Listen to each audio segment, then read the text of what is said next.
सध्या महाराष्ट्रासह देशभरात लखपती दीदी योजनेची चर्चा आहे. नुकताच पंतप्रधान नरेंद्र मोदी यांच्या प्रमुख उपस्थितीत जळगावला लखपती दीदी योजनेचा कार्यक्रम पार पडला. पण ही लखपती दीदी योजना नेमकी आहे तरी काय? अर्ज कसा करायचा?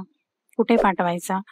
आणि फायदा काय मिळतो? या प्रश्नांची उत्तरं जर तुम्हाला जाणून घ्यायची असतील तर व्हिडिओला शेवटपर्यंत पहा आणि चॅनलला सबस्क्राईब करायला विसरू नका.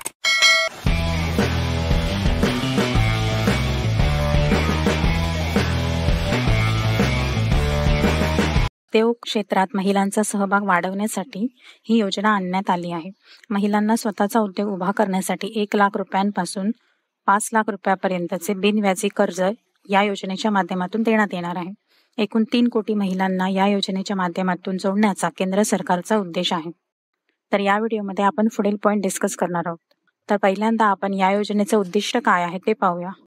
आर्थिकदृष्ट्या वंचित महिलांना बिनव्याजी 5 लाख रुपयांचे कर्ज उपलब्ध करून देणे हे लखपती दीदी या योजनेचे मुख्य उद्दिष्ट आहे. म्हणजे या योजनेच्या माध्यमातून महिलांना 1 लाख ते 5 लाख एवढे बिनव्याजी कर्ज मिळणार आहे. म्हणजे त्याच्यावरती कोणतंही व्याज असणार नाही. या योजनेमुळे महिला आर्थिक अडचणींपासून मुक्त होऊन स्वतःचा व्यवसाय सुरू करण्यास आणि स्वतःचा व्यवसाय वाढवण्यासाठी सक्षम होणार आहेत. दुसरा पॉइंट आहे या योजनेची पात्रता. ज्या महिलेला या योजनेचा लाभ घ्यायचा असेल त्या महिलेने राज्यातील मूळ रहिवासी असणं आणि बचत गटात सहभागी होणं हे बंधनकारक असणार आहे. म्हणजे महिला ही महाराष्ट्र राज्याचा रहिवासी असायला पाहिजे आणि ती महिला बचत गटाचा मेंबर असणे आवश्यक आहे. दुसरं आहे महिलेची वयोमर्यादा ही 18 ते 50 वयोगटातील असली पाहिजे. म्हणजे महिला ही 18 ते 50 या वयोगटातील पाहिजे. 3 नंबर, घरातील कोणताही सदस्य शासकीय नोकरीत असता कामा नये. महिला सुद्धा नाही. आणि कुटुंबाचं उत्पन्न हे 3 लाखापेक्षा कमी असायला पाहिजे.